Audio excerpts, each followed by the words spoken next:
সুকৃতি থাকতে হবে বাবা, তবেই কিন্তু কৃপা লাভ করা যাবে। আর সুকৃতি যদি না থাকে কৃপা হবে না।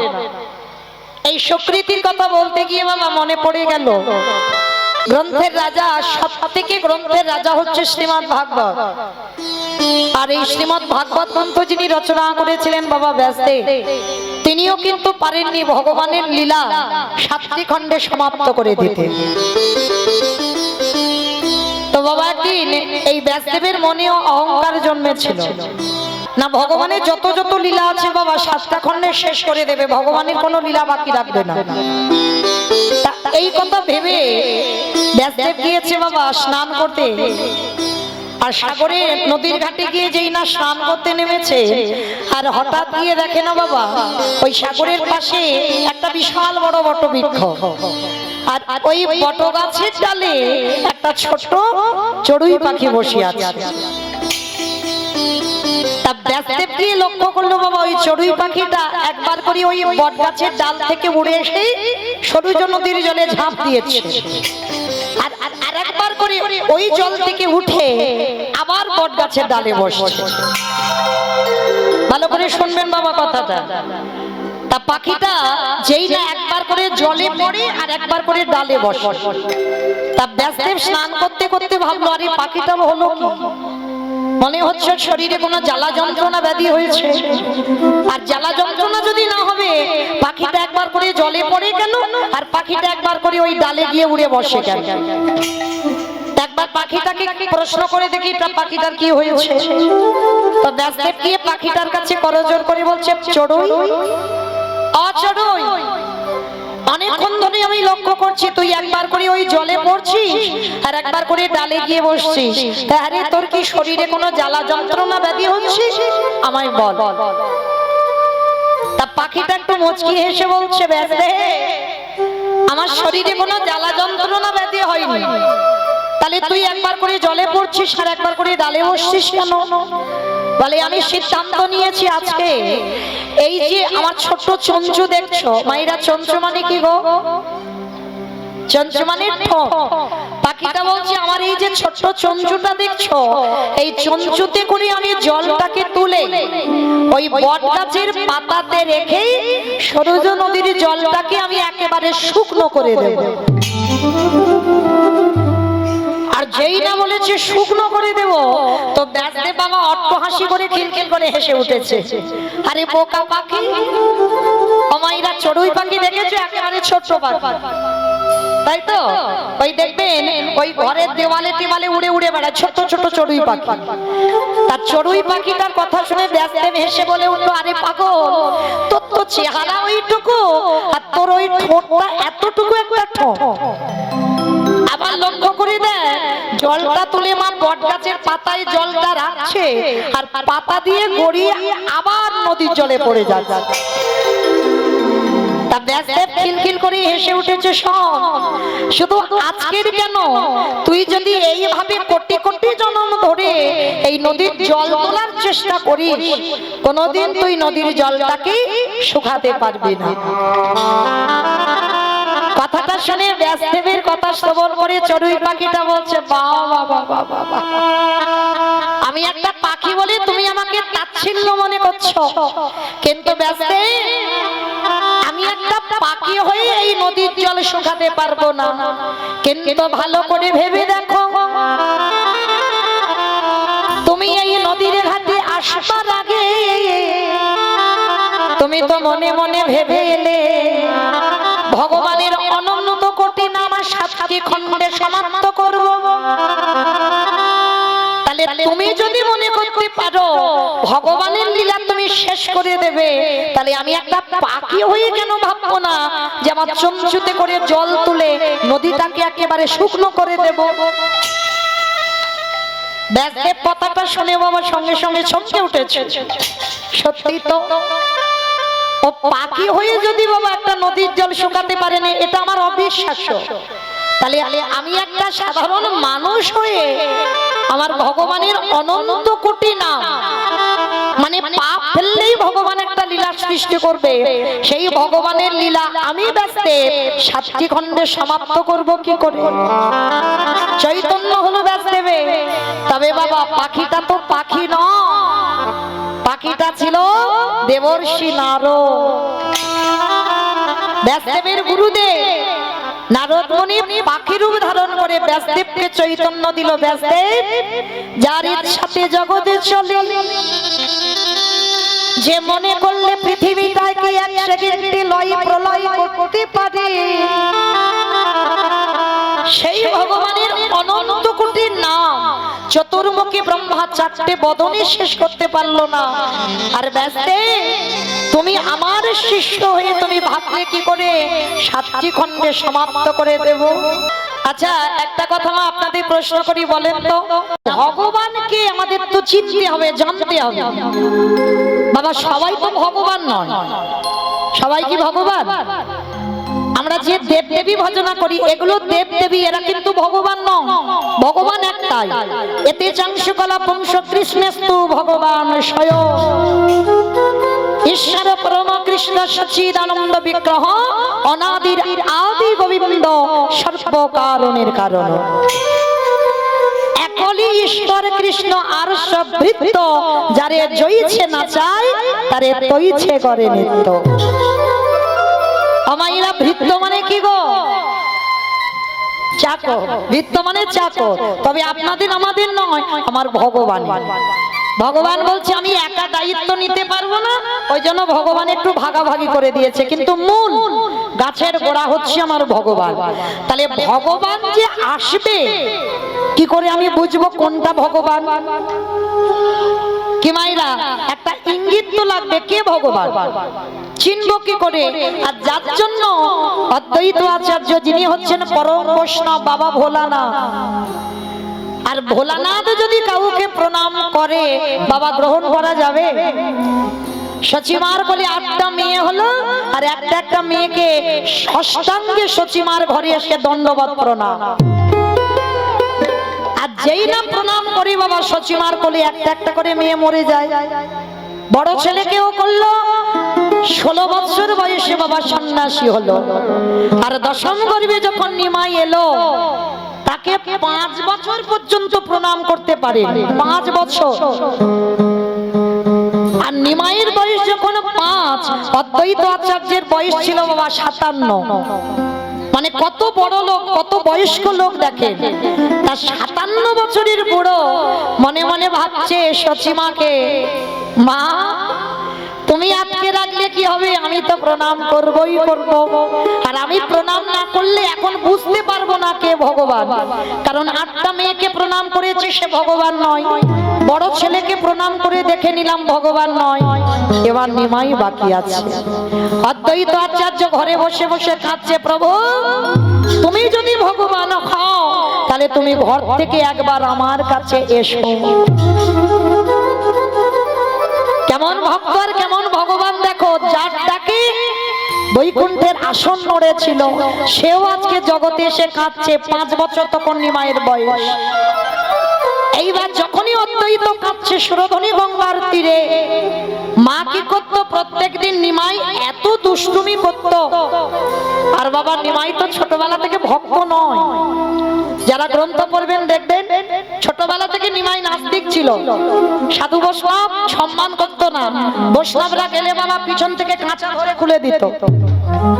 খুব অত্যাচার করেছে ছোটবেলায়। আর কৃষ্ণ প্রেম ভক্তি পেল কখন? যখন বাবার জন্য গয়ায় পিণ্ডদান করতে গেল, যখন বাবা দীক্ষা মন্ত্রটা নিয়েছিল ঈশ্বরপুরীর কাছ থেকে, তারপরে কৃষ্ণ প্রেম ভক্তি লাভ করেছে। কৃষ্ণ কি জানতে পেরেছে, তার আগে কিন্তু প্রেম ছিল না। তার আগে এই মানে ভগবান মানে ভক্তিবাদী ছিল না, যুক্তিবাদী ছিল। মানে সব কাজে বাবা নিমাই যুক্তি খুঁজে বেড়াতো। আর মনে রাখতে হবে বাবা, যে ভক্তের মধ্যে যুক্তি থাকবে সে কোনোদিন ভক্তি অর্জন করতে পারবে না।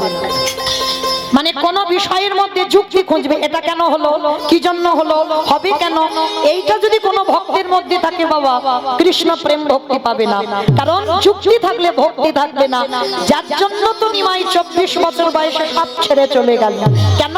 নিমাই দেখলো পাণ্ডিত্য আছে কিন্তু আমার মধ্যে ভক্তি চলে যাচ্ছে। মানে পাণ্ডিত্য এলেই বাবা ভক্তি চলে যাবে। মানে দেখবেন তুমি কাউকে শিক্ষা দেবে কিন্তু তোমার মধ্যে ভক্তিটা থাকবে না। ওই জন্য নিমাই ভাবলো আমার মধ্যে তো ভক্তি নাই, আর ভক্তি না থাকলে আমি কৃষ্ণ চরণ পাবো কি করে। এটাই একটা মজার ব্যাপার, তিনিই তো কৃষ্ণ। তাহলে এগুলো বলছে কেন? সমাজকে শিক্ষার জন্য। নিজে আচরি ধর্ম জীবেরই শিখায়, নিজে না করলে ধর্ম জীবকে শেখানো না যায়। আরে বাবা, ভগবানের সবকিছু করতে লাগে না, করছে কেন? শুধু আমাদের চৈতন্য দান করবার জন্য। ভগবান দেখছি আমি যুক্তিবাদী হয়ে গেছি, তাহলে তো আমি ভক্তি পাচ্ছি না। তাহলে যুক্তিটাকে ছেড়ে দিতে হবে, আমাকে পাণ্ডিত্য ছেড়ে দিতে হবে। যে আমি পণ্ডিত, আমি সব জানি, এটা ত্যাগ করতে হবে। আর এটা ত্যাগ করলেই ভক্তি এসে যাবে। তাই তো নিমাই আজকের এসেছে বাবা। অদ্বৈত আচার্য মনে মনে ভাবছে, প্রভু তুমি আমার কাছে এসো। আমি জানি 5 বছর হয়ে গেছে তুমি মার কাছে লুকিয়ে আছো, মানে তুমি ভগবান। এইবার মা দুপুরবেলা নিমাইয়ের কোমরে আঁচলটা বেঁধে ঘুমাচ্ছে, রাধে। আর যেই না ঘুমাচ্ছে, আর নিমাই মনে মনে করছে, মা আজকে তোমায় যেতেই হবে। ওদিকে ভক্ত বসে বসে কাঁদে, আমাকে যেতে হবে সুরধনী গঙ্গা। আর মাকে ঘুম পাড়িয়ে রেখে অমায়েরা ভগবান কি ঘুমায়? ভগবান ঘুমায়? তিনি কপট নিদ্রা যায়। কপট নিদ্রা মানে বোঝো তো মা? মানে জেগে ঘুম, মানে চোখ দুটো বন্ধ আছে, কান খোলা। অনেক অনেক সময় আমাদেরও হয়। আর আমাদের ছোট ছোট ছেলে পুলে তো বাবা খুব করে কপট নিদ্রা, মানে কখন মা ঘুমাবে। আর মা ঘুমালে মোবাইলটা নিয়ে একটু ফ্রি ফায়ার খেলতে বসবে। মানে এখনকার কথা বলছি, মানে অন্য কারো ছেলের কথা বলি না, আমি আমার ছেলেটার কথা বলছি। ও যত অত বড় হলে কি হবে, মাধ্যমিক দিল, ও কোলের কাছে নিয়ে ঘুমালে কি হবে বাবা, কখন মা ঘুমাবে আর আস্তে করে উঠে গিয়ে ফ্রি ফায়ার খেলবে। রাধে। তাহলে বাবা এরা তো আর সন্তান হতে পারছে না, নিমাইয়ের মতো কি সন্তান? তা নিমাই কি করেছে গো, মার কোল থেকে উঠে গিয়ে সুরধনী গঙ্গার তীরে গেছে, আর গিয়ে বাবা ভক্তদের সঙ্গে হরিনাম করছে। আর অদ্বৈত আচার্য মনে মনে করছে, নিমাই আজকের আমি আজকের এবার আমি তোমাকে প্রণাম করব। এবার নিমাই সুরধনী গঙ্গার তীরে গিয়ে কি করছে, দুটো বাহু উত্তোলন করে ভক্তদের সঙ্গে বলি, হরে কৃষ্ণ হরে কৃষ্ণ কৃষ্ণ কৃষ্ণ হরে হরে, বলো হরে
পিছন থেকে গিয়ে বাবা একেবারে নিমাইয়ের চরণ দুটো ধরে সাষ্টাঙ্গে দণ্ডবত প্রণাম।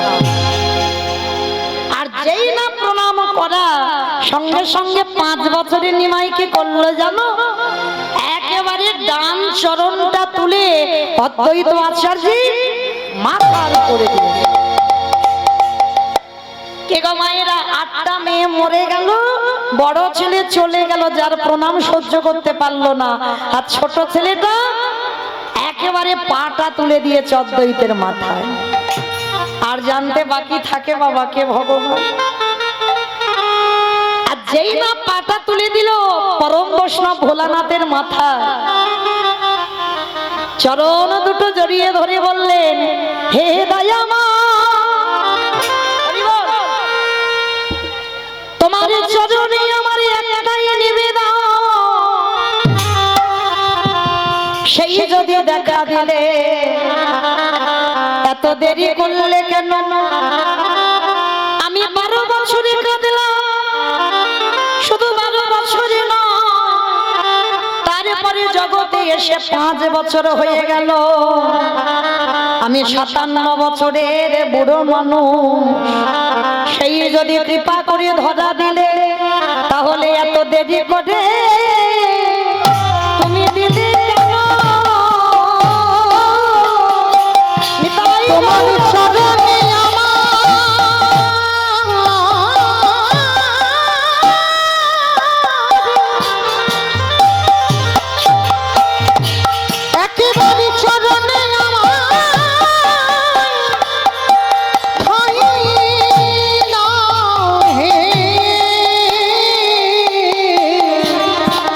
এত দেরি করে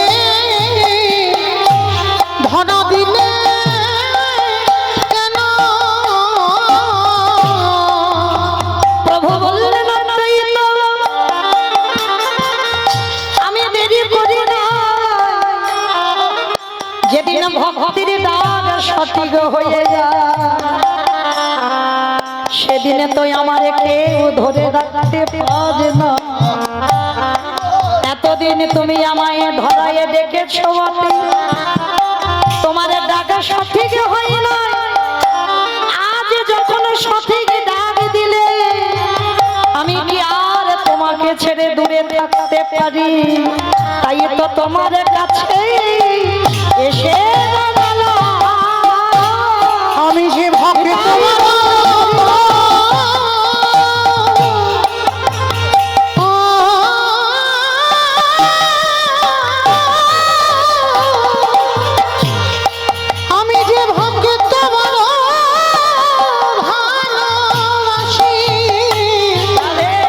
তাই তো তোমার কাছে এসে আচ্ছা মা, এদিকে তো ভক্ত ভগবানের মিল হয়ে গেল, ভক্ত চিনতে পেরে গেল নিমাই হলো ভগবান, আর যেই চিনতে পেরে গেল, ওদিকে ভাগ্যবতী মা আমার। ভালো করে শুনবেন মা, এই জায়গাটা খুব দামি জায়গা। এদিকে অদ্বৈত আচার্য কাঁদছে, নিমাইকে চিনতে পেরে গেছে, নিমাই কলির ভগবান, আর ওদিকে মা কাঁদছে কেন গো? সন্তানের আজ মঙ্গল না অমঙ্গল, এই জগতে কেউ জানতে পারে না, এই জগতে সবার আগে জানে মা, যেই না মা জানতে পারে না, শুধু আমার একটা মেয়ে গেল না, আমার বড় ছেলে গেল না, আমার ছোট ছেলে নিমাইও চলে যাবে। মার মন তো বুঝতে পেরে গেছে, বসে বসে রন্ধনশালে সচিমা কাঁদছে, আর নিমাই ওদিকে বুঝতে পেরে গেছে মা কাঁদছে। অদ্বৈত আচার্যকে বলছে, অদ্বৈত এবার আমার ছেড়ে দাও, তুমি তো আমাকে চিনতে পেরে গেছো, এবার আমি মাকে গিয়ে একটু সান্ত্বনা দিই। মা বুঝতে পেরে গেছে আমি আর থাকবো না, আমি মাকে ছেড়েও চলে যাব, তুমি একটু দাঁড়াও, আমি যাব আর আসবো। নিমাই ছোট্ট 5 বছরের ছেলে ছুটে গেছে মার কাছে, মা মা গলাটা জড়িয়ে ধরেছে। নিমাইকে দেখে মা তাড়াতাড়ি করে চোখের জলটা মুছে নিয়েছে। ও মা, তুমি কাঁদছো কেন? পারি বল, ভালো করে শুনবেন মা, এই জায়গাটা ডাক্তার যদি বলে দেয় তোমার ছেলে আর বেশি দিন তোমার কাছে থাকবে না, ডাক্তার হয়তো বলে দিল এমন একটা ব্যাধি হয়েছে, তুমি নিয়ে চলে যাও, তোমার কাছে আদর যত্নে রেখে দাও, কিন্তু বেশি দিন ধরে রাখতে পারবে না। আচ্ছা মা, ডাক্তার যদি কোনোদিন কোনো মাকে বলে, মা যদি ছেলের সামনে কাঁদে, ছেলে যদি জিজ্ঞেস করে মা তুমি কাঁদো কেন, মা কি বলতে পারবে খোকা তুই চলে যাবি বলে কাঁদছিস? কি বাবা কোনো মা বলতে পারবে? তার সচিমা বলছে, না বাবা আমার কিছু হয়নি, রান্না করছি তো একটু ধোঁয়াটা চোখে লেগেছে। ছোট্ট নিমাই বলছে, মা এই জগতে সবাই মিথ্যাবাদী, সবাই যারা দাঁড়িয়ে আছে, যারা বসে আছে, কীর্তনিয়া সম্প্রদায় সবাই মিথ্যাবাদী। এই জগতে মিথ্যাবাদী। আরে তুমি আমার মা হয়ে তুমিও মিথ্যা বলছো মা, কিন্তু তুমি বোধহয় জানো না বিশ্ব ব্রহ্মাণ্ড চলে আমার ইশারাতে। মা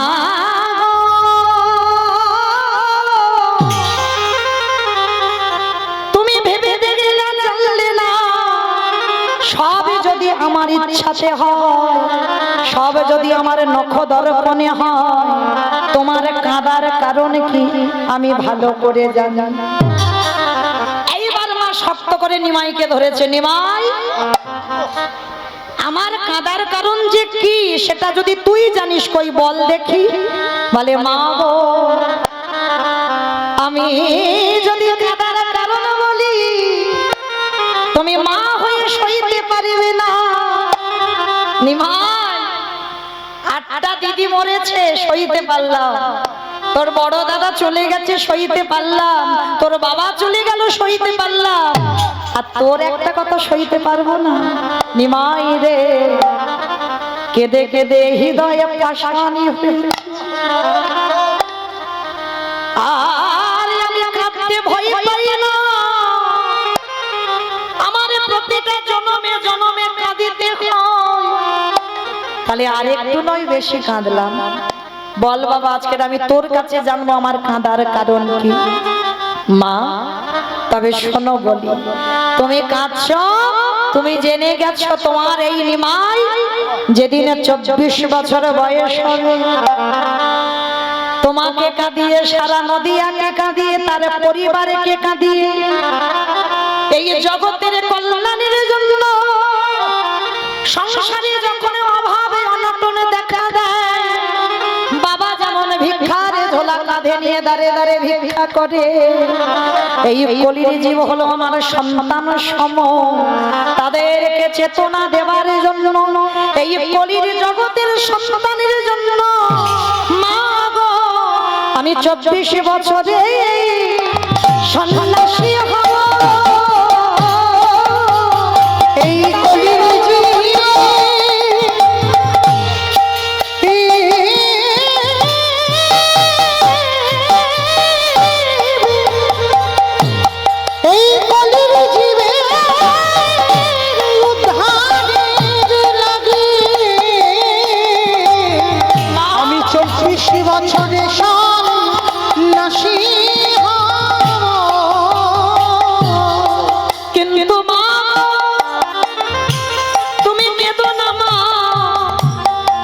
আমি কথা দিলাম সন্ন্যাসী হব বটে, কিন্তু আমি 3টে জায়গায় সর্বদা থাকব।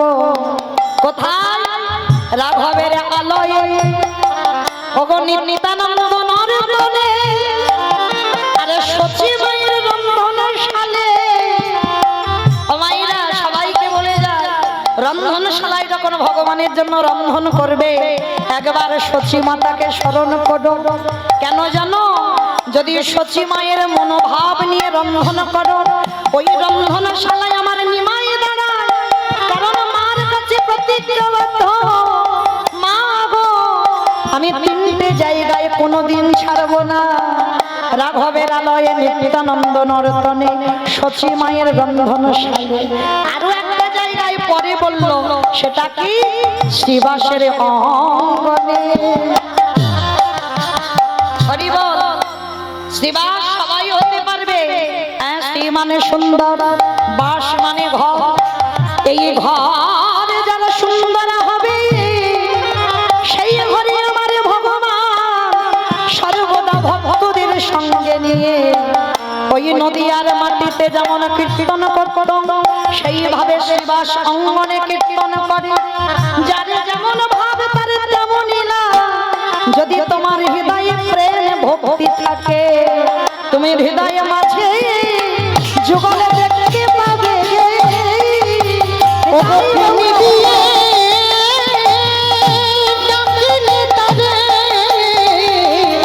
হৃদয়ে মাঝে যুগল দেখিতে পাবে।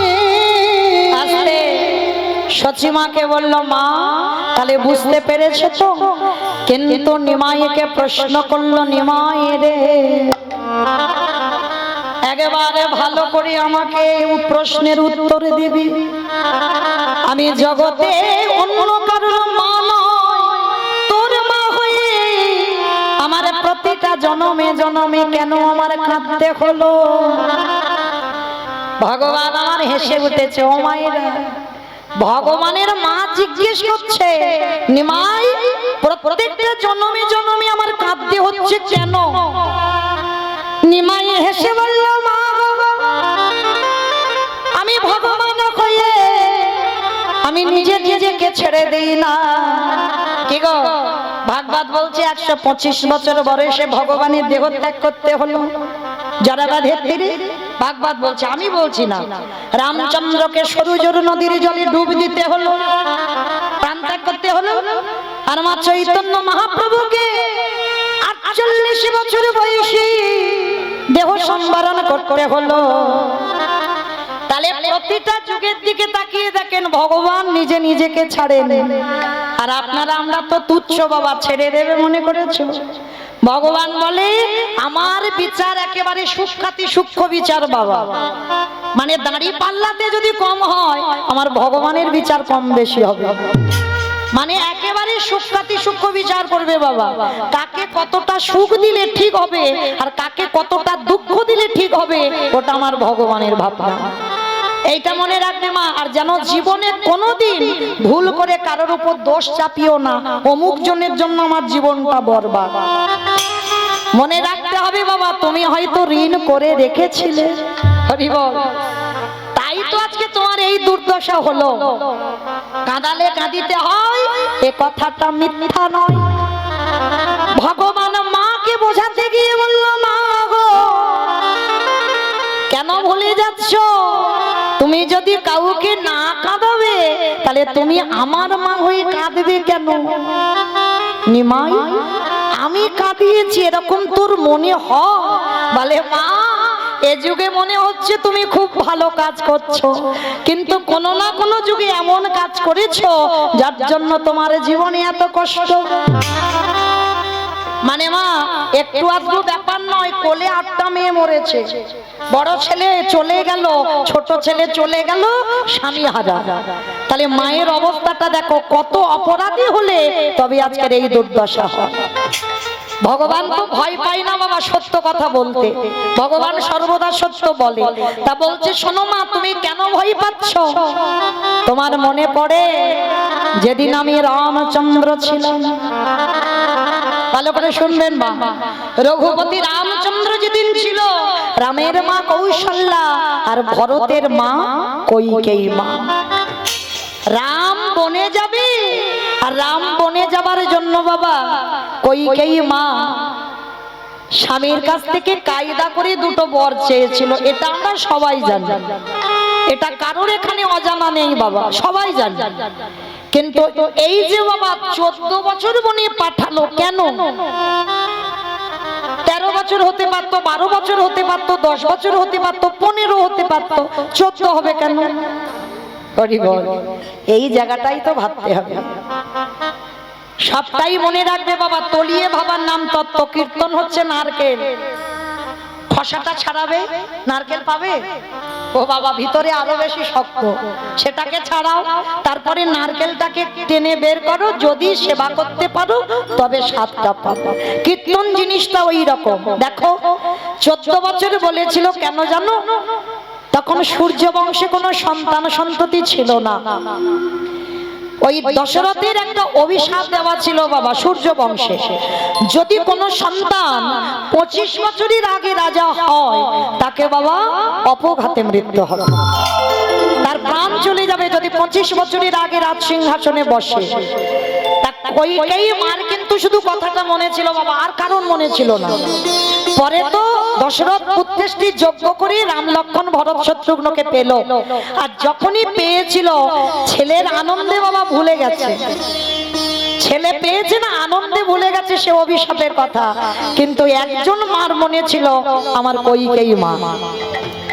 আর যখন কইকেয়ী মার মনে ছিল বাবা, কইকেয়ী মা ঘরের ভিতরে গিয়ে ভালো করে হিসেব করে দেখে নিল এখন রামের বয়স 12 বছর।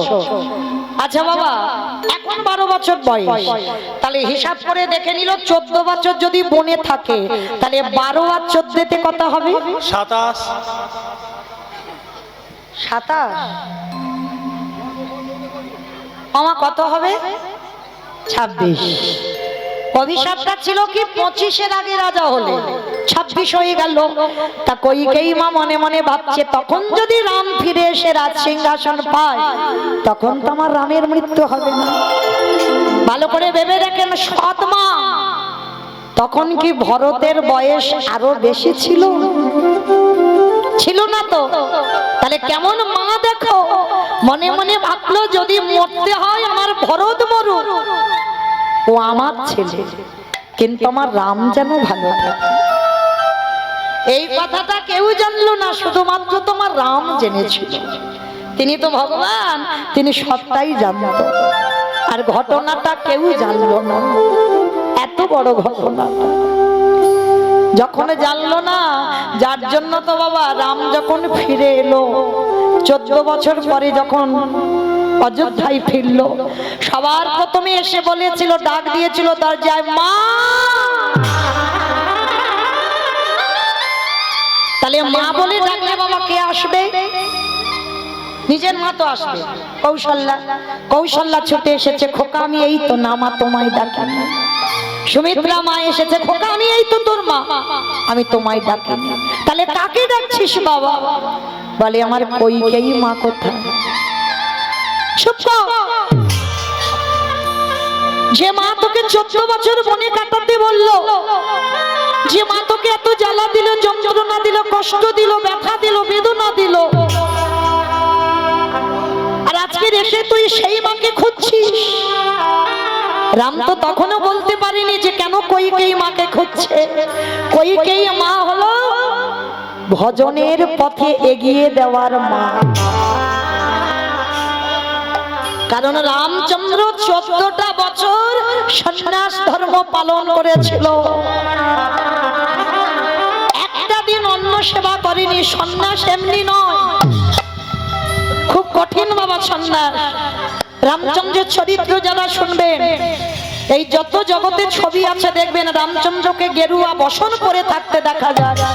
আদৌ নয়, গ্রন্থটা বলছে না রামচন্দ্র কোনোদিন গেরুয়া বসন পরেছিল না। রামচন্দ্র বনবাসে কি পড়েছিল জানো? গাছের ছাল, গাছের ছাল পড়েছিল। শয়ন করত ভূমিতে, আহার করত গাছের ওই ফল। 14টা বছর, একেই বলে সন্ন্যাস। রামচন্দ্রের এত ত্যাগ ছিল পিতৃসত্য পালনের জন্য। আজকের বাবার কথা রাখতে কেমন কাজ করেছিল, এটা তো উপলক্ষ। কিন্তু কইকেয়ী মা জানতো রামের সন্ন্যাসটা দরকার। ভজন পথে এগিয়ে দেওয়ার মা। আর মনে রাখতে হবে, যে মা কৃষ্ণ ভজনে বাধা দেয় সেই মাকে ত্যাগ করা বাঞ্ছনীয়। যে গুরুদেব কৃষ্ণ ভজনে বাধা দেয় সেই গুরুকে ত্যাগ করা বাঞ্ছনীয়। যে দাদা ভাইকে কৃষ্ণ ভজনে বাধা দেয় সেই দাদাকে ত্যাগ করা বাঞ্ছনীয়। এটা আমার কথা নয় বাবা, আপনারা খুঁজে পাবেন। দেখেন বিভীষণ রাবণকে ত্যাগ করেছিল, করেছিল কি না? আবার শুক্রাচার্যকে ত্যাগ করেছিল কে? বলি মহারাজ। শুক্রাচার্য কি জানতো না বামন ভগবান? জানতো তো। তাহলে জেনে শুনে কেন বাবা বাধা দিচ্ছিল বারবার?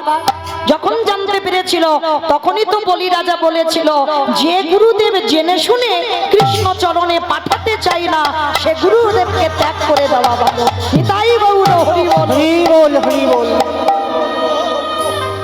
আর এই কথাটা শুনে প্রত্যেকের চৈতন্য হবেই হবে। এক নারী ছিল মা, ছোট্টবেলা থেকে ভক্ত পরিবারে জন্ম নিয়েছিল। ছোট্টবেলা থেকে এসে ভক্ত পরিবার, বাবা মা প্রসাদ ভুজি। আর জন্মের আগে থেকে মাতৃ, একটু বাড়াও তো ভাই, এটা মনিটরটা একটু বাড়াও। জন্মের আগে থেকে মানে মাতৃজঠরে থাকাকালীন তখন থেকে প্রসাদ সেবা করে।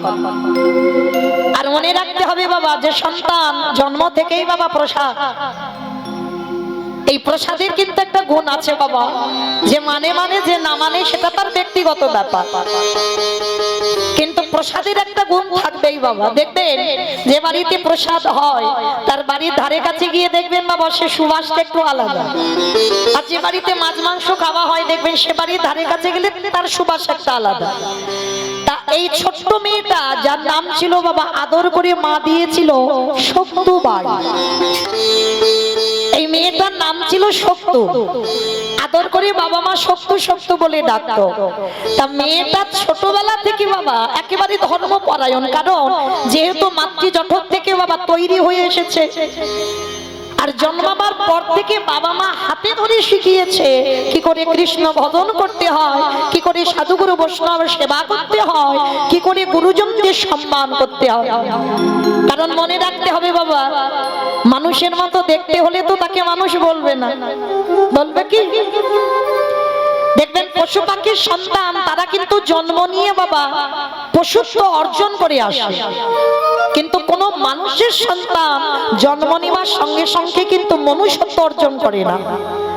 সবাই দেখতে মানুষের মতো হলে মানুষ নয়, শুধু দুটো হাত দুটো পা মানুষের মতো চেহারা না, মানুষ হয়ে আগে মানুষের সম্মান করতে হবে, মানুষের সঙ্গে কিভাবে কথা বললে বাবা যে তার অন্তরে ব্যথা লাগবে না সেইগুলো আগে শিখতে হবে। এগুলোকে বলছে মনুষ্যত্ব, এগুলো জানতে হবে। তো আজকের এই শক্তুবাই ছোটবেলা থেকে ভক্ত, কিন্তু এমন দুর্ভাগ্য বাবা মা মেয়েটার বিয়ে দিয়েছিল এমন একটা পরিবারে, বুঝতে পারিনি বাবা পরিবারটা এমন একটা পরিবার ছিল, পরিবারটার কেউ কৃষ্ণ ভক্ত নয়।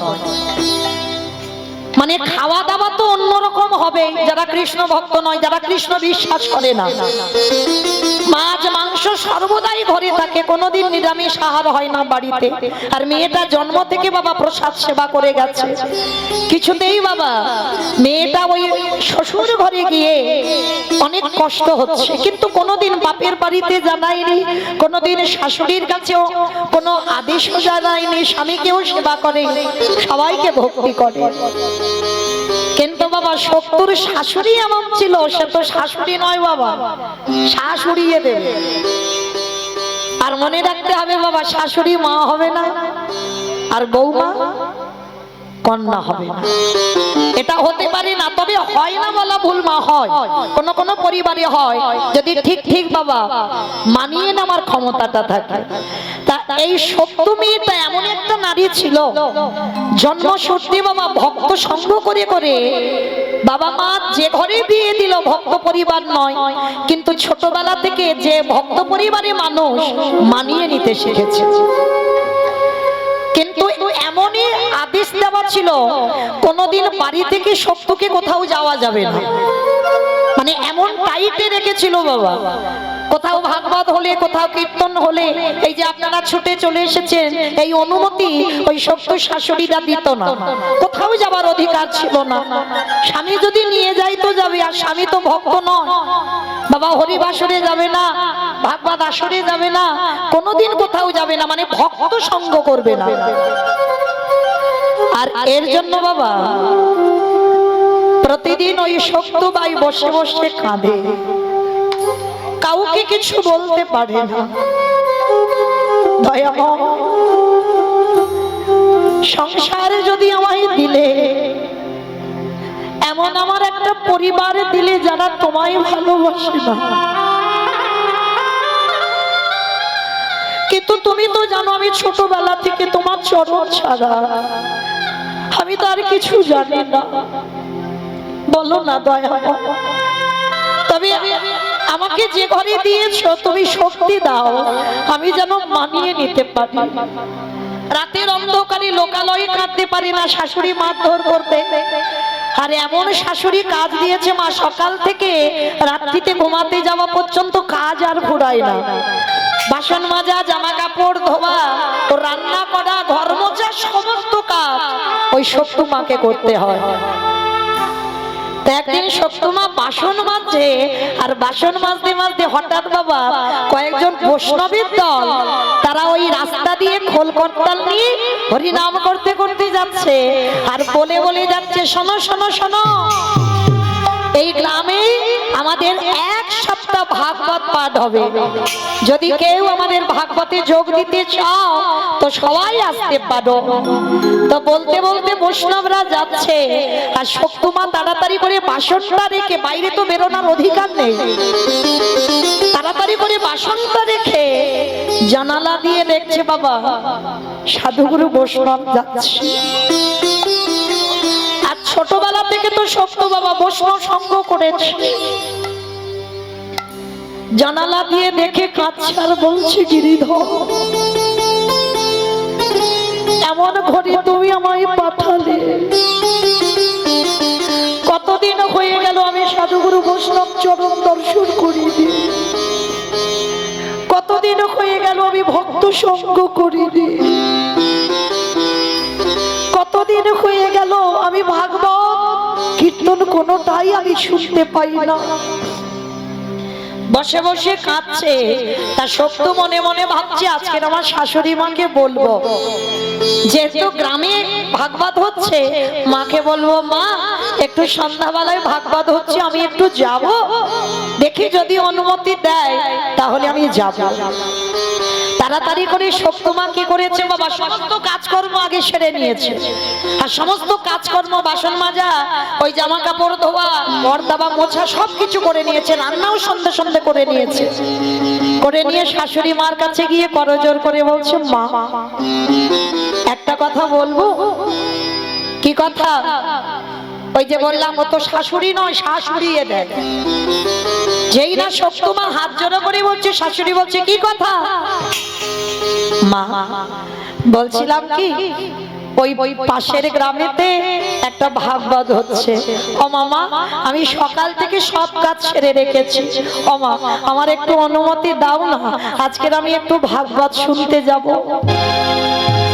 শাশুড়ি মা রেগে গিয়ে বলে বলেন, অপদার্থ, তোর এত বড় স্পর্ধা আমার ঘরের বউ হয়ে, আর ওই ভাগবত আসরে সবার মাঝখানে গিয়ে তুই বসবি? দাঁড়া, এক্ষুনি আমার ছেলে আসুক, ছেলে আসলে ছেলের কাছে নালিশ জানাবো। ছেলে এসে গেছে, ছেলের কানে যেই না লাগিয়েছে, ওইখানে দাঁড় করিয়ে বাবা শক্তিমাকে দুজন মিলে, স্বামী আর শাশুড়ি দুজন মিলে মারছে। একটা দিন বাবা মাকে জানাইনি যে তার এত জ্বালা, এত যন্ত্রণা। কারণ বাবা কষ্ট হলে, দুঃখ হলে জানাতে যদি হয় একজনের কাছে জানাও, যেটা হলো বাবা আমার পরমাত্মা রূপী ভগবান। না হলে আমাদের দশা মহাভারতে দ্রৌপদীর মতো হবে।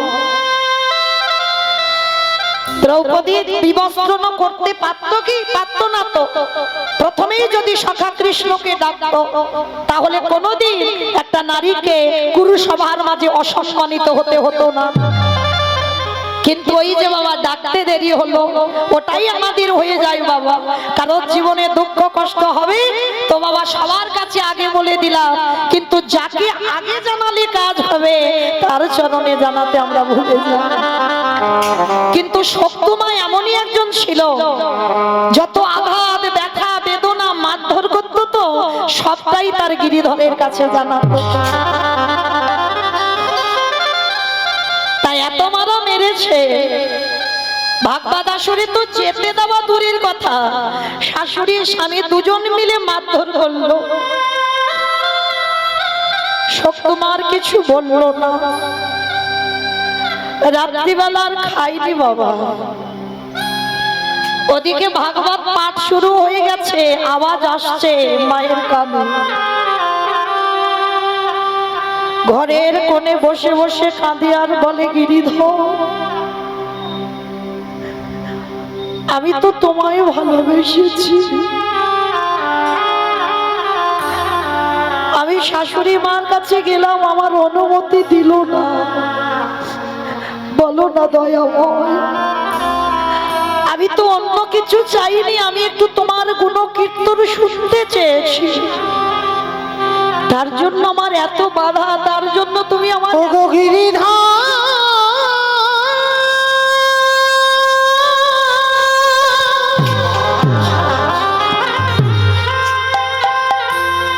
যে জন্যে তোমায় ভালো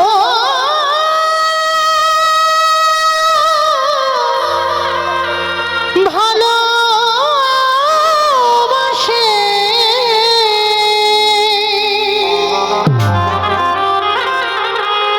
তারে কি এমনি করে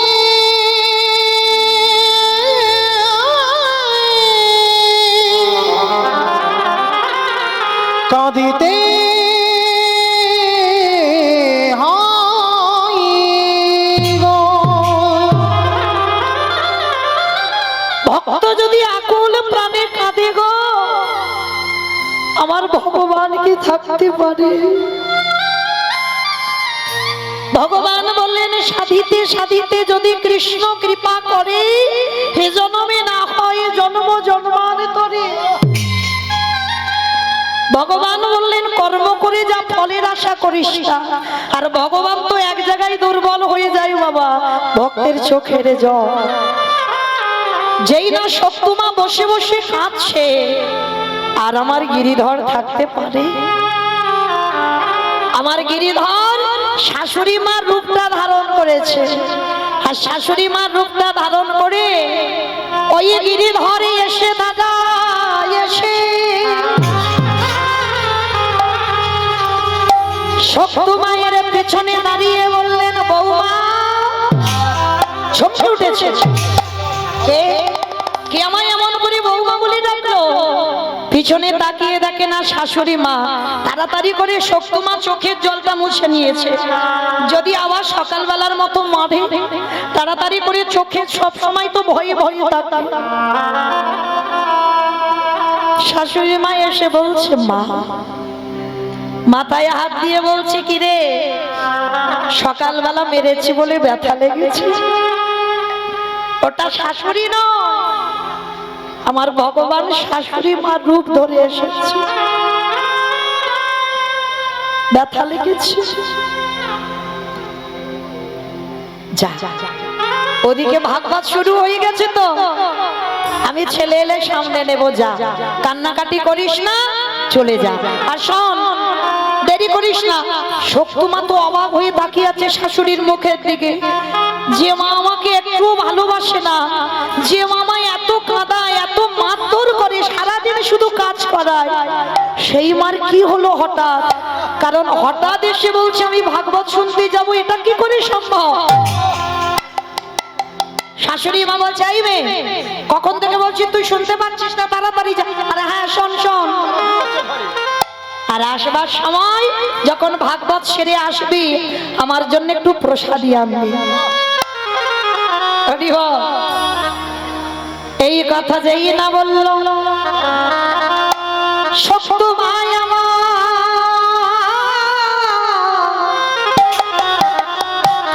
আরে কি দুবারে থাকতে পারে? আর আসলে শাশুড়ি শ্বশুর স্বামী ঘরে ঘুমাচ্ছে, দরজা বন্ধ করে দিয়ে। হরি বল।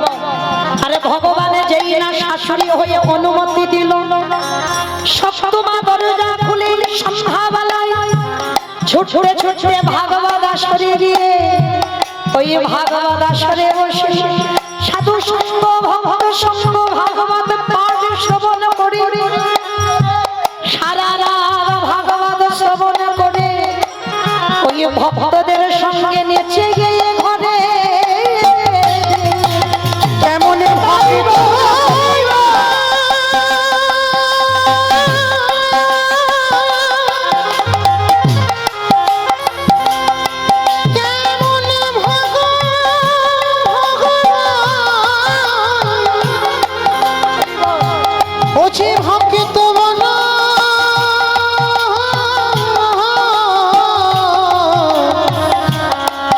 ভালো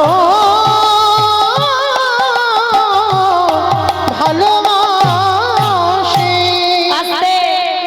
সারা রাত ভাগবত শুনে এইবার সকালবেলা সত্যমা বাড়িতে ফিরছে, আর এদিকে তো জানাজানি হয়ে গেছে বৌমা ঘরে নেই। শাশুড়ি মা দরজা তারিয়ে বেতের একটা বাড়ি নিয়ে দাঁড়িয়ে আছে, যে ওকে সন্ধ্যাবেলায় মারলাম, আমার ছেলে আমি দুজনে মিলে বকলাম, তবুও এমন হ্যাকাতে ও না শ্রবণ করে চলে গেল। বলে ব্যবস্থা ওর করব। স্বামী দাঁড়িয়ে আছে দরজায়, শাশুড়ি মা দাঁড়িয়ে আছে, আর তাড়াতাড়ি করে সপ্তমা সকাল হয়ে গেছে, তো আবার সকালবেলা সংসারের তো কত কাজ, বাসন মাজতে হবে, ঘর বাড়ি মুছতে হবে, ঘর দাবা ঝাঁটা দিতে হবে, জামা কাপড় কাচতে হবে, রান্না করতে হবে, কত কাজ। হরিব রাতের বেলা যে খাওয়া এঁঠো বাসনগুলো পড়ে আছে। শাশুড়ি মা রেগে তো একেবারে লাল হয়ে গেছে, বলে ও বাড়িতে এলে ওর ব্যবস্থা আমি করব।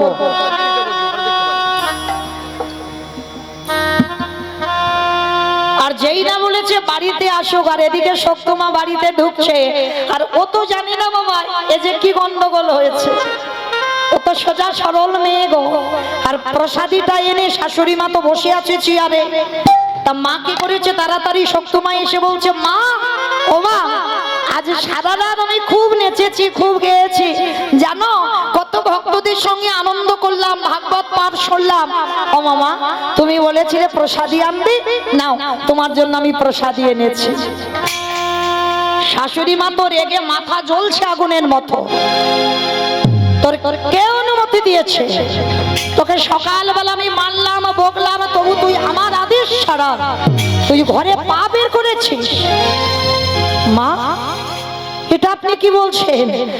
আমি রাত্রিবেলা কাঁদছিলাম, আপনি গেলেন, আমাকে বললেন তাড়াতাড়ি যা, ভাগবত শুরু হয়ে গেছে, আপনি বললেন প্রসাদ আনতে, আর আপনি বলছেন আপনি আদেশ দেননি। না, অসম্ভব।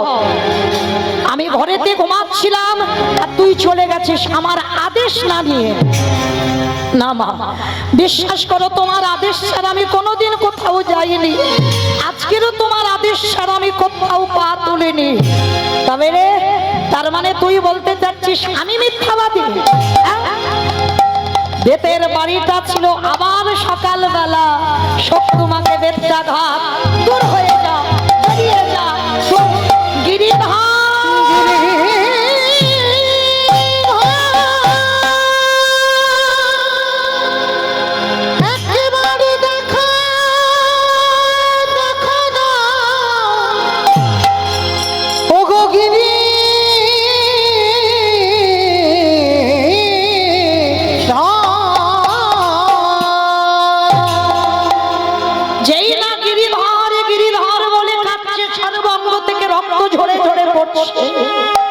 দাঁড়িয়ে দাঁড়িয়ে মার খাচ্ছে, আর শুধু নয়ন জলে কেঁদে বলছে, গিরিধর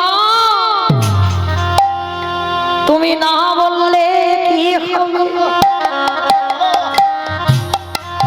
রাত্রিবেলা তার মানে তুমি আমার শাশুড়ি সেজে এসেছিলে, যাতে সকালবেলায় আমি আবার মার খাই। তুমি যখন এত কষ্ট দিতে চাইছো, সহ্য করব। শাশুড়ি মা কান চুলের মুষ্টিটা ধরে বলল, এখন বাসন পড়ে আছে, এখনো বাসি ঘর দাবা পড়ে আছে, কখন করবি কাজগুলো বল। হরি বল। সারা রাত ভাগবত শুনে এসেছে, তোমার কষ্ট হবে তো ভক্তের, আমার ভগবান জানেন না। মনে করো মা, ভক্ত যত কষ্ট পায় তার থেকে হাজার গুণে বেশি আমার ভগবান কষ্ট পায়। আমরা মনে মনে করি বাবা আমরা শুধু কষ্ট পাই না, ভগবান একটা মশার মধ্যেও অবস্থান করে। তাহলে আমরা মনুষ্য কুলে জন্ম নিয়েছি, প্রত্যেকের মধ্যে ভগবান বিরাজমান। তাহলে আমরা যত কষ্ট পাবো আমার পরমাত্মা রূপী ভগবান ঠিক ততটাই কষ্ট পাবে। ওই শক্তিমায়ের প্রত্যেকটা আঘাত আমার ভগবান অঙ্গে নিয়েছে। আর ভক্ত রাত জেগে এসেছে না, কাজ করতে কষ্ট হবে তো আমারে ভগবান ভোর ভোর ওই এঁঠো বাসনগুলো নিজের হাতে ধৌত করে দিল। যত জামা কাপড় ছিল ভগবানে কেচে দিল। ঘর দাবা পরিষ্কার করে বিছানা পরিষ্কার করলো।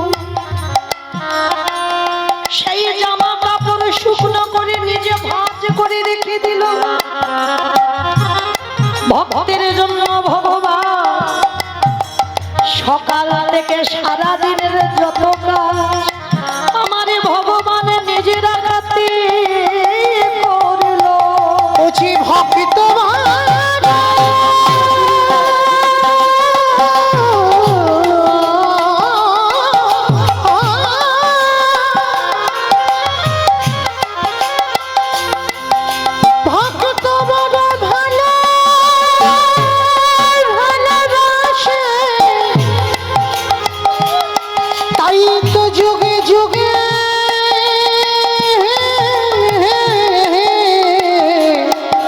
বুঝি ভক্তের কাছে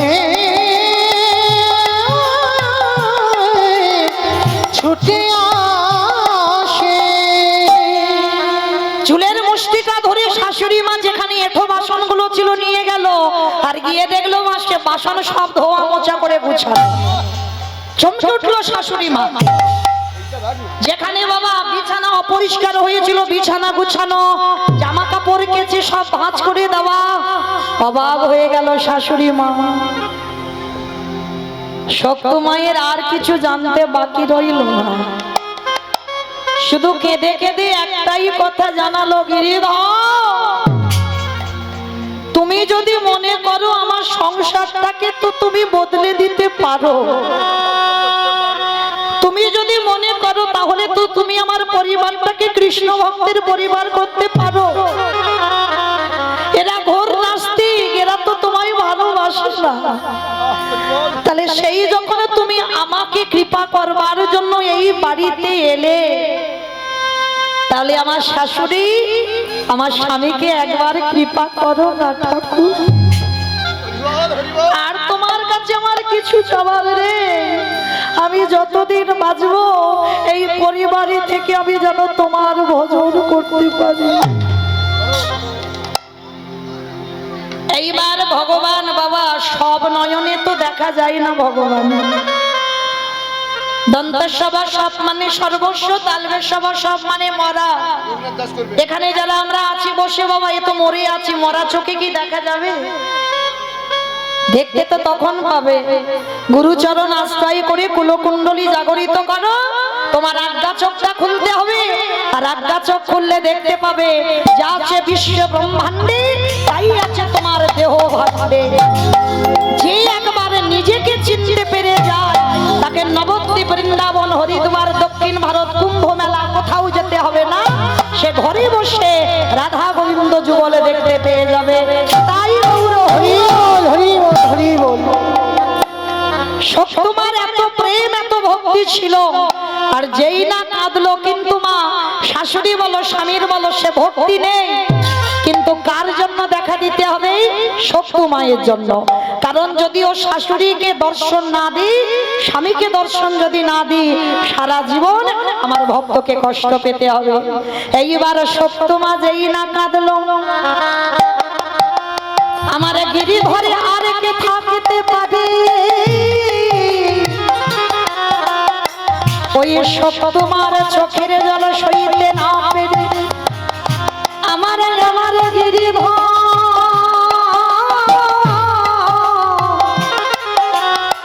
ওই হাতে মরলি লইয়া মাথা করে, মাথা হাতে কালো শশী, মাথায় আছে মোহন চূড়া, হাতে আছে মোহন মাসি, কোমরে ধুতি বাঁধা, গলায় আছে বৈজয়ন্তী ফুলের মালা। এইবারে ভগবান আমার ওই নব কৈশোর নাটক ওই ভঙ্গিমা করে দাদা যে জনে টাকা দেওয়া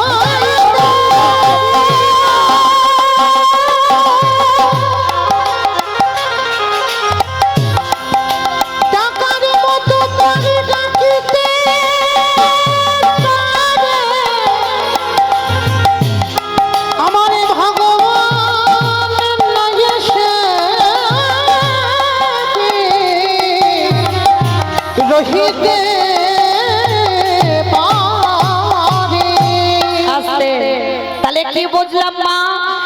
নারী যদি মনে করে তার গোটা পরিবারটাকে, যত তারা নাস্তিক হোক না কেন, একটা নারী পারে তার পরিবারটাকে কৃষ্ণ ভক্তের পরিবার করতে। তাহলে এমন আকুল প্রাণে ডাকলো, আমার গিরিধরকে ধরায় নামতে হলো। ঠিক ঠিক এই রকম অনেক অনেক মানুষ আছে গ্রামাঞ্চলে দুগ্ধ বিক্রি করে নাকি? সে হয়তো গয়লা নয় কিন্তু দুধ বিক্রি করে, কিন্তু ওদের একটা অভ্যাস খারাপ কি জানো? সে যত বেশি ভগবানের কৃপায় দুধ হোক না কেন, একটু না একটু জল দেবে, এটা ওদের অভ্যাস, ও দেবে। কিন্তু মা, যারা যারা দুধে জল পাইল করে বিক্রি করো, তাহলে ভালো করে কান খুলে শুনে নাও, অপরাধ, ঘোর অপরাধ। কেন? একটা কথা বলি যায়, সে যে দুধটা কিনছে বাবা, সে তো পয়সাটা তোমায় ন্যায্য দিচ্ছে, কিন্তু তুমি তার সঙ্গে কি করছো? ঠকাচ্ছ নাকি? জগতে কেউ দেখতে পাচ্ছে না, তুমি দরজা বন্ধ করে দুধের সঙ্গে জল পাইল করছো, কিন্তু যে দেখবার মালিক সে তো ঠিক দেখতে পাচ্ছে, কোনদিন ক্ষমা করবে না। ওই জন্য যারা এতদিন দিয়ে রেখেছো, এবার ওই অভ্যাসগুলো ত্যাগ করো। কেমন? ওই অভ্যাস এবার ত্যাগ করে দাও। কোনদিন কখনো এতটুকু জল ওই দুধে পাইল করবে না। যতটুকু দেবে সেটা যেন খাঁটি দুগ্ধ, কাউকে বিক্রি করা হয়। বিক্রি করাটা অপরাধ নয়, সেটা তোমার সংসার চালাবার জন্য করতেই পারো, কিন্তু অপরাধ তখনই হয়ে যাবে যখন তুমি দুধে জল পাইল করে বিক্রি করবে। এই ভলির চরিত্রটা দেখেন বাবা, ভক্তিমতী নারী ছিল, কিন্তু একটা গরুর এক বালতি দুধ হতো, আর এক বালতি করে দুধে এত লোক ওই যমুনা থেকে আরো এক বালতি জল তুলে পাইল করতো, মানে 2 বালতি দুধ বিক্রি করতো। কিন্তু বিক্রি করলে কি হবে মা? প্রত্যেক দিন 1 গ্লাস করে দুধ আমার গোপীনাথের সেবায় দিত। ওই জল মাখানো দুধ 1 গ্লাস করে গোপীনাথের মন্দিরে বৃন্দাবনে দিয়ে আসতো প্রতিদিন। আর যতক্ষণ না গোপীনাথের সেবা হতো, আমার ভলি জল স্পর্শ করতো না। এইটা ছিল তার অভ্যাসটা ভালো। কিন্তু একদিন আমার গিরিধর গোপীনাথ মনে মনে ভাবছে, ভলি আচ্ছা, তোর তো একটা গরুর 1 বালতি করে দুধ হয়, তোর 1 গ্লাস সংসার, তাহলে তো প্রয়োজন নেই ওতে জল পাইল করার। কেন এই অধর্মটা তুই কেন করিস? তো এর জন্য আমি তোকে একটু শাস্তি দেব। দাঁড়া, প্রত্যেকদিন তুই দুধে জল দিস তো, দেখাচ্ছি মজা তোর। দাঁড়া, এইবার ওই যমুনা থেকে জল তুলে বাবা দুধে পাইল করেছে, আর ওই জল মাখানো দুধ 1 গ্লাস গোপীনাথের মন্দিরে দিতে গেছে। বাবাজি, বাবাজি, তাই নাও, গোপীনাথের জন্য দুধ এনেছে, দুধটা ভোগে লাগিয়ে দেবে। কেমন? গোপীনাথের 2টো গ্লাস। ভগবানের পরীক্ষাটা দেখো কেমন জব্দ করছে ভক্তকে। তা ভলির হাত থেকে গ্লাসটা নিয়ে গোপীনাথের 2টো গ্লাসে দুধটা ঢেলেছে, আর যেই না ঢেলেছে মা, দেখে না গোপীনাথের গ্লাসে 2টো ছোট ছোট মাছ পড়ে গেছে। যমুনা থেকে জল তুলেছে বালতি করে, আর ওতে ছোট ছোট 2টো মাছ দিয়ে দিয়েছে ভগবান। আর পরপর 2টোই মাছ গোপীনাথের গ্লাসেই পড়েছে। পূজারি দেখা মাত্র রেগে গিয়ে বলেন, ভলি এদিকে শেষরি আয়। ছি ছি ছি ছি ছি ছি ছি, আরে তুই জানিস না আমার গোপীনাথের সেবায় মাছ দেওয়া হয়? আর তুই কিনা এই দুধের সঙ্গে মাছ দিয়েছিস? চমকে উঠেছে ভলি। বাবাজি, আমি তো জানি গোপীনাথের দুধে মাছ দেয় না, তো আমি মাছ দেবো কেন? আমি তো দুধ এনেছি। অপদার্থ, ভালো করে চেয়ে দেখ, 2টো গ্লাসে 2টো মাছ ভেসে উঠেছে। ভলি গিয়ে দেখছে বাবা মাছ নেই, আর বাবাজি গিয়ে দেখছে 2টো মাছ চড়ে বেড়াচ্ছে। যার যেমন ভাব তার তেমনই লাভ। কিন্তু এইটা গোপীনাথ কেন করেছে? ভক্তকে পরীক্ষা করবে বলে। ও কেন দুধে জল দেয়? পরীক্ষার জন্য, শাস্তির জন্য।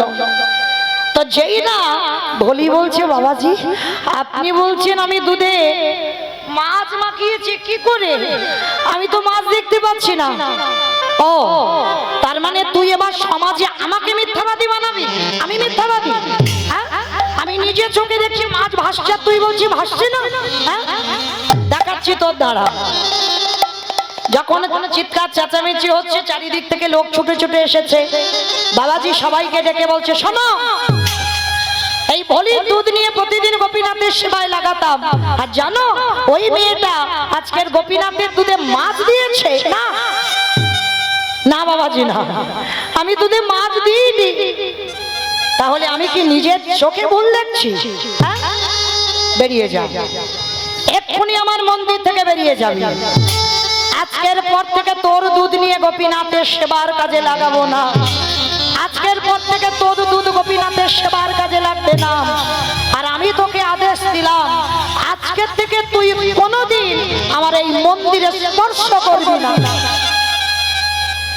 ওই গ্লাসের দুধ গোপীনাথের গ্লাস থেকে ঢেলে ভলির গ্লাসে ঢেলে ভলিকে ফিরিয়ে দিয়েছে। বেরিয়ে যা, দূর হয়ে যা। আজকের পর থেকে গোপীনাথের মন্দিরে আসবি না, গোপীনাথকে ছুঁয়ে দেখবি না, আর গোপীনাথের দিকে চোখ তুলেও দেখবি না। গ্লাসের দুধটা নিয়ে কাঁদছে বলছে, গোপীনাথ, কেউ জানুক না জানুক তুই তো জানিস আমি গোপীনাথের দুধে মাছ দিইনি। কারণ আমি তো জানি গোপীনাথ কি মাছ খায়, আমি তো জানি, তাহলে আমি কেন দুধে মাছ দেব? কিন্তু বাবাজি বলছে মাছ, কিন্তু আমি তো মাছ দেখতে পাইনি। তবে গোপীনাথ, এই জন্মে যদি আমি তোর মন্দিরে আসতে না পারি, আর যদি আমার দুধ নিয়ে তোর গোপীনাথের সেবার কাজে না লাগে, আমি প্রতিজ্ঞা করলাম আজকের পর থেকে এই দুধ আমি বাড়িতে ফিরিয়ে নিয়ে যাচ্ছি। আর এই দুধ তুই যতদিন না খাবি, আমি কথা দিলাম আমি ততদিন জলস্পর্শ করব না। কোনো মন্ত্র জ্ঞান নেই, কোনো বেদ অধ্যয়ন করে না, শুধু এক গ্লাস করে দুধ দিয়ে গোপীনাথকে কিনে নিল। প্রতিজ্ঞা করলো তোকে এই দুধ খেতে হবে যতদিন লাগুক, এ দুধ আমি ফেলবো না। কারণ আমি তো জানি আমি মাছ দিইনি, কিন্তু গোপীনাথ ওই বাবাজি বলছে মাছ দিয়েছে। ওই গ্লাসের দুধটা নিয়ে ভোলি মা কি করেছে, পাতার কুড়ে ঘর, ওই পাতার কুড়ে ঘরে একটা গোপীনাথের ছবি আছে।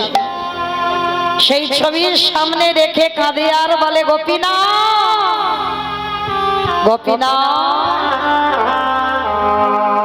তোকে ভালোবাসে আমি সংসার ভুলে আমি শুধুমাত্র তোর সেবা পূজার কাজ করি।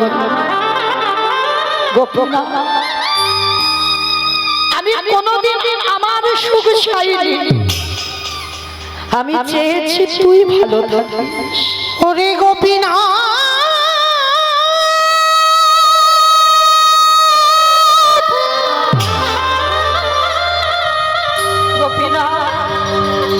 দেখা দে, এই দুগ্ধ তুই সেবা করবি, তবে আমি জল স্পর্শ করব। দেখা দে ওরে গোপী না, গোপীনাথ, আমি সুখের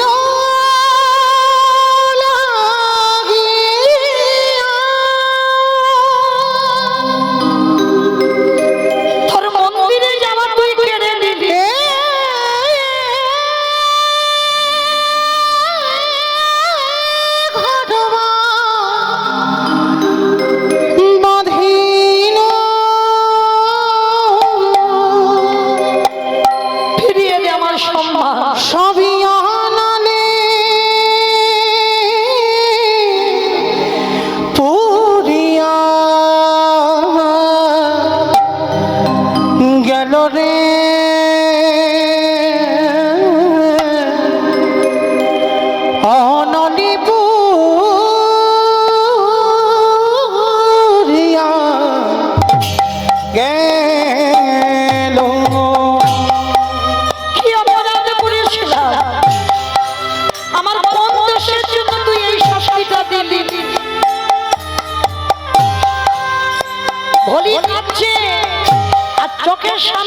গরুটা অসুস্থ হয়ে ছটফট ছটফট করছে।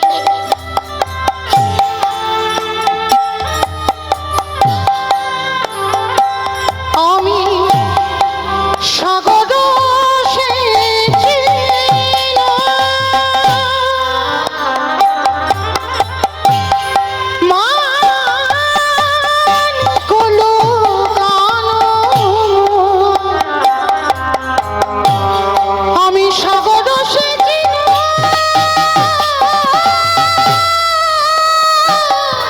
গোপীনা মান কলো কানো। এই অভাগীরা করম দোষী রে,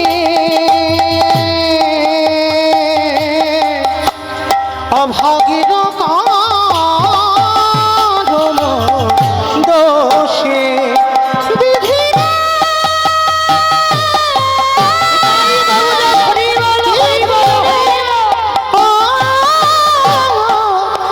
বিধি রে, ও বিধি রে।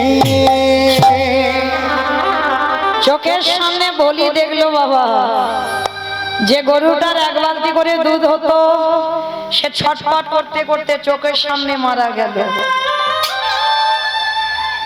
ওই যে যে করে আমার আশ তারে করি সর্বনাশ, তবু যদি না ছাড়ে আমার কাজ, তারপর হই আমি তার দাস। গরুটাকেও কেড়ে নিল, এক ঘরে করে দিল ভলিকে। এক সপ্তাহ হয়ে গেল, ভক্ত দেয় বলে তো বাবা ভগবান প্রসাদ পায়। আর এদিকে দুধ নিয়ে যাচ্ছে না, আর আমার গোপীনাথেরও খাওয়া হচ্ছে না। এক সপ্তাহ পরে একাদশী পড়লো, একাদশীর পরের দিন দ্বাদশী। ভগবান বেশিরভাগ বাবা ভক্তের ঘরে দ্বাদশীতে যায়। আজকে দ্বাদশীর দিনে ভগবান মনে মনে ভাবছে যায়, ও মেয়েটা যে এমন প্রতিজ্ঞা করেছে ও তো জলও খাবে না, আর ও অনাহারে তো মরে যাবে। ভগবান একটা বৈষ্ণব রূপ ধারণ করেছে, রাজ সিংহাসন ছেড়ে রাত পোশাক খুলে দিয়ে জীর্ণ মলিন বস্ত্র পরেছে, লাঠি হাতে নিয়ে ঠুকতে ঠুকতে গেছে সেই ভোলি মার কুড়ে ঘরে, গিয়ে ডাকছে ভোলি, অভলি,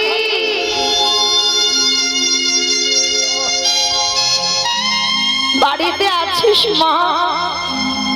কে কে ডাকলো আমায় ভোলি বলে?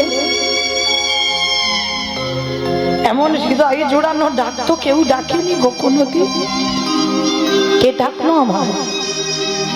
গোপীনাথের চরণ থেকে দরজায় এসে দেখছে বা একটা বয়স্ক মানুষ বৈষ্ণব করজোর করে বলছে, বাবাজি বলুন আমি কি করতে পারি? আমার গোপীনাথ ছদ্মবেশে বলছে, অভলি, কদিন ভোর কিচ্ছু খাওয়া হয়নি, কালকের একাদশী হয়েছে। ও মামা, আজকের এখনো পর্যন্ত পালন করিনি, আমায় একটু খেতে দিবি মা ভোলি? বাবাজি আমার ঘরে তো কিছু নেই গো, আমি নিজেই তো এক সপ্তাহ কিছু খাই, থাকলে তো দেব। আমার একটা গরু ছিল, গরুটাও মরে গেছে, কিচ্ছু নেই আমার ঘর। ভগবান তো গেছে গো, সেই যে এক সপ্তাহ আগে যে ছানা কেটে যাওয়া দুধ পোকা হয়ে গেছে, গন্ধ, ওইটা খাবে বলে গেছে। এখনো তো ছবির সামনে বসানো আছে। বাবাজি রূপী গোপীনাথ বলছে, ও মা দেখ না, কিচ্ছু কি নেই, দেখ না কিছু নেই। বারবার গোপীনাথ মনে করাচ্ছে সেই যে ছানা কেটে যাওয়া দুধের কথা, ওইটা মনে পড়ুক। বলি বলছে, বিশ্বাস করো বাবা আমার কাছে কিচ্ছু নেই। ও মা একটু ঘরে গিয়ে খুঁজে দেখ না, নিশ্চয়ই কিছু পাবি, বড্ড খিদে পেয়েছে। হঠাৎ ভলির মনে পড়ে গেল, সেই তো এক সপ্তাহ আগে গোপীনাথকে দিয়েছিলাম, দুধ এখনো আছে, কিন্তু বাবাজি দেখেছে মাছ, আমি তো মাছ দেখিনি। গোপীনা যা হয় হোক, অপরাধ লাগবে আমার লাগবে, কিন্তু আমি তো মাছ দেখিনি। এই দুধ আমি ওই বাবাজিকে দেব। বলে ঠিক আছে বাবা, আপনি দাঁড়ান, একটা জিনিস মনে হচ্ছে আছে। ছুটে গেছে বলি, আর ছুটে গিয়ে দেখে না ছবির সামনে থেকে সেই এক গ্লাস দুধ না, ওমা যারা দুধ রেখে দেবে কাঁচা দুধ কি দশা হবে, গন্ধ পোকা লেগে যাবে, ওপরে ছাদনা ফুটে যাবে না। এক সপ্তাহ হয়ে গেছে তো, আর সেই দুধের গ্লাসটা এনেছে। আমার ভগবানের দেখে বড় তৃপ্তি হয়েছে, ওইটা খাবে বলে তো ছুটে এসেছে। সেদিন বাবাজি মাছ বলে খেতে দেয়নি, যেই না ভলির হাতে দেখেছে বাবাজি, তাড়াতাড়ি করে ভলির হাত থেকে কেড়ে নিয়েছে দুধের গ্লাস। আর গ্লাসটা কেড়ে নিয়ে ভগবান আকু পাকু করে তাড়াতাড়ি করে ওই ছানা কেটে যাওয়া গন্ধ পোকা হয়ে গেছে, ওই দুগ্ধ আমার ভগবান সেবা করলো। নিতাই গৌর হরি বল, হরি বল, হরি বল। আর যেই না সেবা করেছে, সেবা করে বলছে আহা বড় তৃপ্তি পেলাম, বড় শান্তি পেলাম, যে দুধ আজকের সেবা দিলি। ও মা, একটা কথা বলবো মা? বলুন বাবা। ও মা, তোর ঘরেতে আজকে রাতটুকু একটু থাকতে দিবি?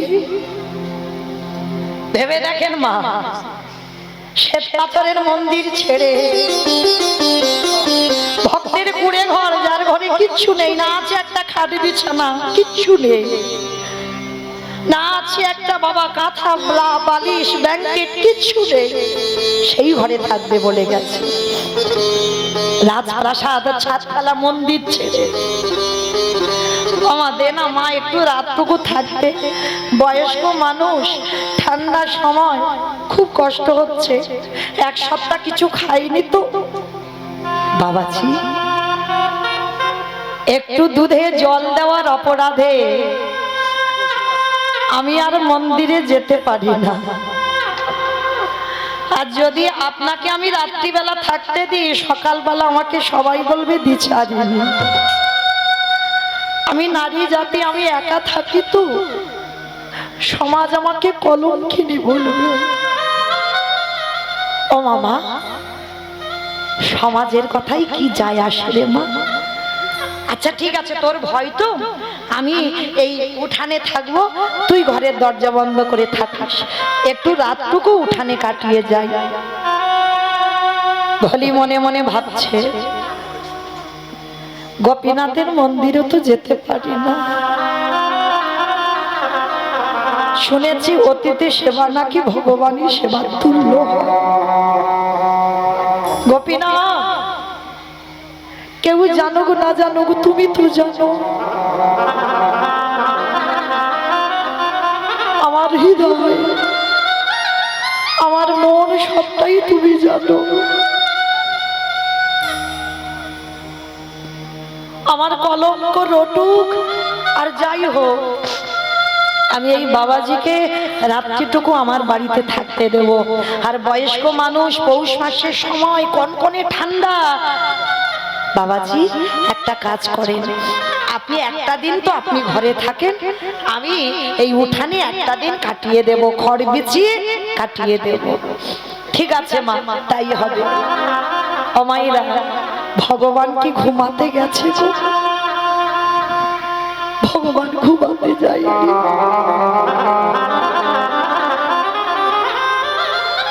ভগবান গেছে ভক্তকে কৃপা করতে।